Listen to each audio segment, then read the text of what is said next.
Agama Islam yang menyebar luas di tanah Jawa cukup menggemparkan masyarakat dari belahan dunia lain, termasuk para pendeta Brahmana dari India. Salah seorang Brahmana bernama Sakyakirti merasa penasaran. Maka bersama beberapa orang muridnya ia berlayar menuju Pulau Jawa.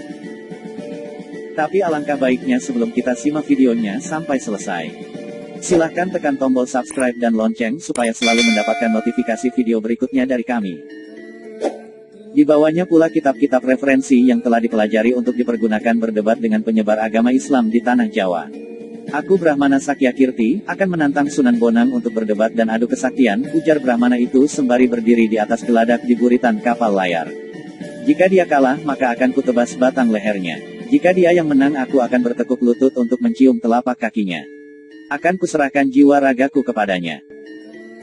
Murid-muridnya, yang selalu berdiri dan mengikutinya dari belakang, menjadi saksi atas sumpah yang diucapkan di tengah samudera.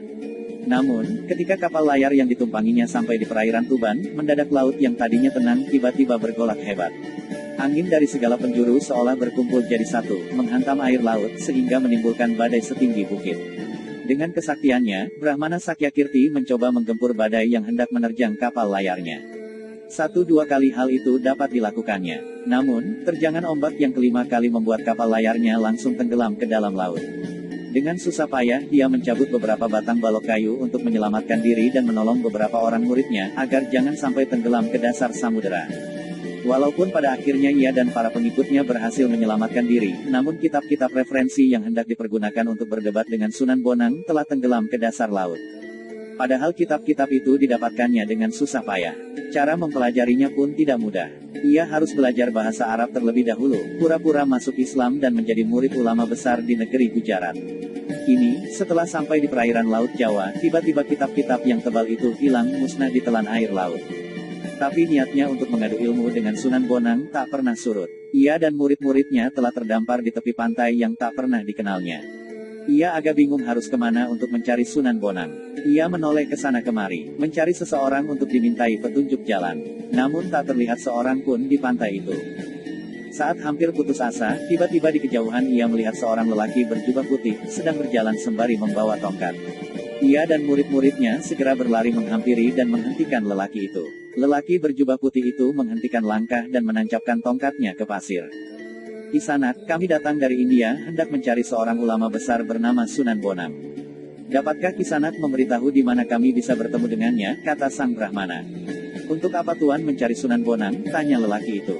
Akan saya ajak berdebat tentang masalah keagamaan, kata sang Brahmana. Tapi sayang kitab-kitab yang saya bawa telah tenggelam ke dasar laut. Meski demikian niat saya tak pernah padam. Masih ada beberapa hal yang dapat saya ingat sebagai bahan perdebatan. Tanpa banyak bicara, lelaki berjubah putih itu mencabut tongkatnya yang menancap di pasir. Mendadak tersemburlah air dari lubang bekas tongkat itu menancap, membawa keluar semua kitab yang dibawa sang Brahmana. Itukah kitab-kitab Tuan yang tenggelam ke dasar laut? Tanya lelaki itu. Sang Brahmana dan pengikutnya memeriksa kitab-kitab itu. Ternyata benar miliknya sendiri. Berdebarlah hati sang Brahmana, sembari menduga-duga siapa sebenarnya lelaki berjubah putih itu. Murid-murid sang Brahmana yang sejak tadi sudah kehausan, langsung aja menyerobot air jernih yang memancar itu. Brahmana Sakyakirti memandangnya dengan rasa khawatir, jangan-jangan muridnya itu akan segera mabok karena meminum air di tepi laut yang pastilah banyak mengandung garam.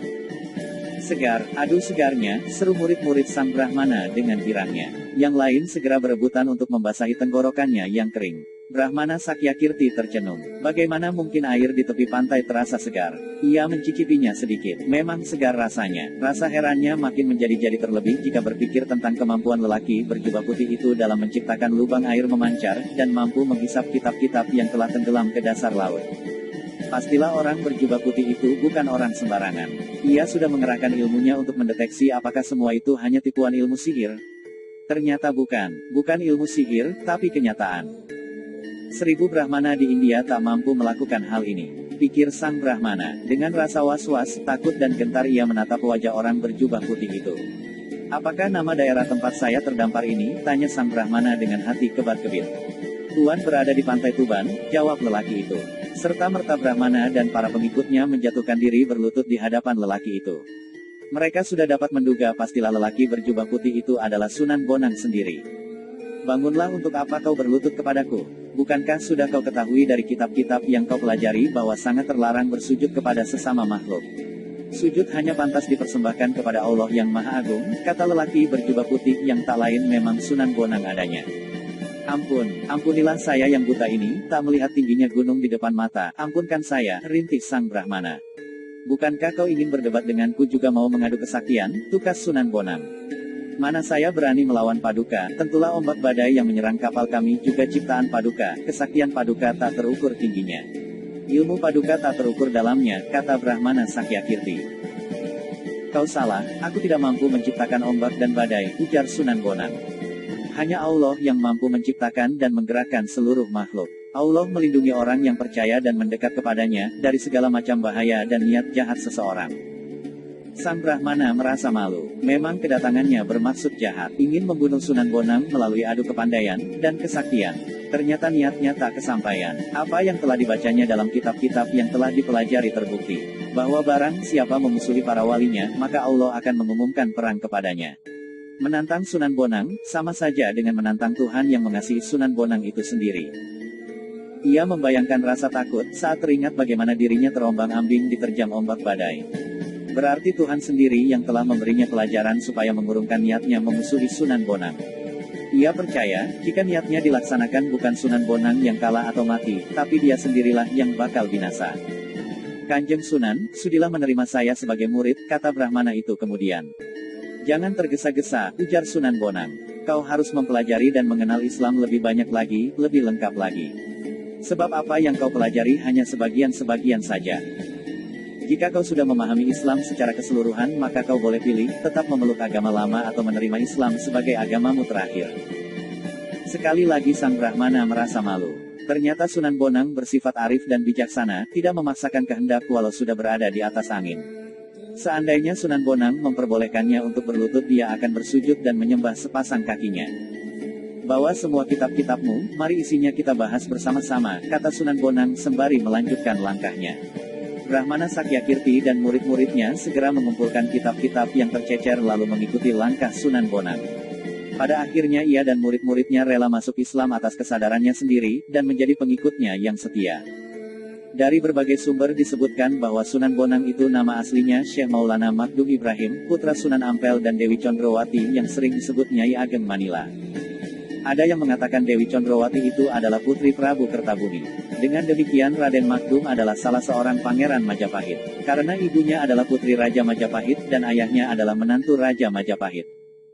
Sebagai seorang wali yang disegani dan dianggap mufti atau pemimpin agama setanah Jawa, tentu saja Sunan Ampel mempunyai ilmu yang sangat tinggi. Sejak kecil, Raden Magdum Ibrahim sudah diberi pelajaran agama Islam secara tekun dan disiplin. Sudah bukan rahasia lagi, bahwa latihan atau riada para wali itu lebih berat daripada orang awam. Raden Magdum Ibrahim adalah calon wali yang besar, maka Sunan Ampel sejak dini juga mempersiapkan sebaik mungkin. Disebutkan dari berbagai literatur, bahwa Raden Magdum Ibrahim dan Raden Paku sewaktu masih remaja, meneruskan pelajaran agama Islam hingga ke tanah seberang, yaitu negeri Pasai.